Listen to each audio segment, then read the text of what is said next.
Mr. President, Brandy Cruz, you're gonna hear us be very fired up today, and you can tell, and it's because some of us have been covering Antifa for 15 years and have never had anyone in a position of authority even acknowledge their existence. And I'll also tell you that I think that had you not done, the single most powerful thing you've done to deal with this scourge has been acknowledging that Antifa is a real thing. I genuinely believe there would be people at these tables who would be dead today and would have been killed in Portland had you not called them a terror organization and said, we're going to bring the full weight of the federal government to bear. I talked to Katie Daviscourt in Portland the other day. She'd been assaulted all summer. And she said the same thing. They didn't seem quick to violence as soon as you made that designation. So they're thinking in their heads, they're worried. There's been 24 or so arrested in Portland. They don't want to go to federal prison. There's this video of them, one of them who was in the face of an ICE agent, and then he's in custody shaking. Once you take the mask off, they're nothing. Right. And I was told by probably a dozen people not to tell you this. I'm going to tell it to you anyway, because it's relevant to what we're talking about. I'm living proof that you can recover from TDS.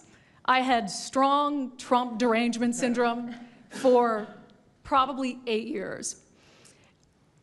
This is one of the reasons I recovered from it. And by the way, it's much better to not have TDS. I'm happier, I'm healthier, more successful. I even think I got a little more attractive after I got rid of my Trump derangement syndrome. Yes. You know, I'm a reporter in Seattle, and frankly, I could not care any less what any of you have to say about this meeting. Could not care any less. We're not here for you. I'm not here to convince any of you that Antifa is a real thing, because if you have not come to that conclusion by now, you are never going to come to that conclusion because you don't want to see it. And you're going to go and you're going to say it's a bunch of right-wing conservative influencers who are here spinning a tale. I was one of you. I was a mainstream reporter in Seattle for 10 years. I was a TV reporter on the streets doing my job, and I was still assaulted by Antifa. So it's not about being conservative. It's about people who go there and show what they're doing. And when I saw, after all those years, that the media wouldn't be honest about what was happening, that Democratic politicians wouldn't be honest about what was happening, I thought, well, gosh, if they're not being honest about that, maybe they're not being honest about President Trump either. And it opened my mind to just looking at things for what they were. And now I find you quite funny, actually. Now it's like I said, I'm much happier about it. But you know, for me, again, I could not care any less the stories that they go to print. This is what I care about. We have 3.5 years. Nothing is guaranteed, although I think if Democrats keep it up, we'll probably have Republican presidents for the next 3 decades. But nothing is guaranteed, and so what I want to see over the next 3.5 years is a full court press to dismantle Antifa once and for all in a meaningful way. I know, Andy, we talked before this about some ideas. That's really what we want to, I don't care what the media says, I don't care what Democrats say. They will never wake up to this fact. So we want the federal government to take as many of these cases as possible, look at the interstate travel between Portland and Seattle when it comes to these people who are committing violent acts, and hopefully in 3.5 years, they will be a shell of their former selves. Very close to that, and it's Antifa and many others, unfortunately. Yes. There are many others, bad ones. Most have been named terrorist organizations. There are a couple that we're going to. But I think we've got it pretty well covered. But there are many others. But very specifically today, it's Antifa, and it's really bad. And we're going to get it cleaned up. Andy, do you have something? Thank you very much. I'm glad you no longer have TDS. I feel very good about that. Fully recovered. Thank you. Thank you, Mr. President and members of the Cabinet. I have a lot of gratitude and a little bit about my background. I'm born in Portland, Oregon, from there. And growing up, it's always been left-wing, very progressive. And I liked it. It had cafes and artists and those who lived a bohemian lifestyle. And in 2016, I was a graduate student at Portland State studying political science. I was an editor at the student paper there, a very progressive paper. And I was assigned to cover the election night demonstrations. Well, the elections night protests turned to riots, 3 days of violent rioting in Portland. And it was the first time that I saw groups dressed in black with their faces covered. This was 4 years before COVID. Some of them were waving the black flag of anarchism, some the red flag of Marxism. And within seconds, they would ravage one street to another, to another, to another. And the next day, I would read the legacy media, which I still read at that time and looked forward to, and I looked up to those journalists. And I was really shocked to see that the narrative was that these, in my view, anti-democratic political violence was legitimate acts of protest because people were concerned about racism or all these other lies. And so for the next 4 years, I just continued going out with my video camera. I thought, look, people can ignore what I write because of spin, but videos can quite speak for themselves. And in 2019, it led to me nearly losing my life. I was covering another Antifa protest turned riot. At that point, had been routine in Portland. And then I was ambushed in a mob beating. And I had never been in a fight.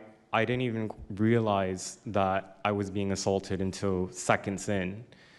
And the punches came from everywhere on my head and my face, and I was bleeding out of my eyes and ears. And then they threw all the drinks in my eyes to humiliate me further and to laugh at me.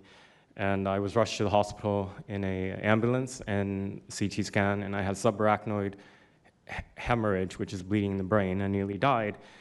And after surviving that, the reporting that I saw in liberal media it seemed to suggest that I had deserved it because they branded me far right. And some even went so far as to suggest that I maybe faked my injuries. A BuzzFeed reporter asked for my medical records, which I did provide, but this felt so, it's like because I didn't die in that attack, there was another round of people who wanted to finish me off. But I continued, and then 2020, Portland was really the epicenter of the longest political violence.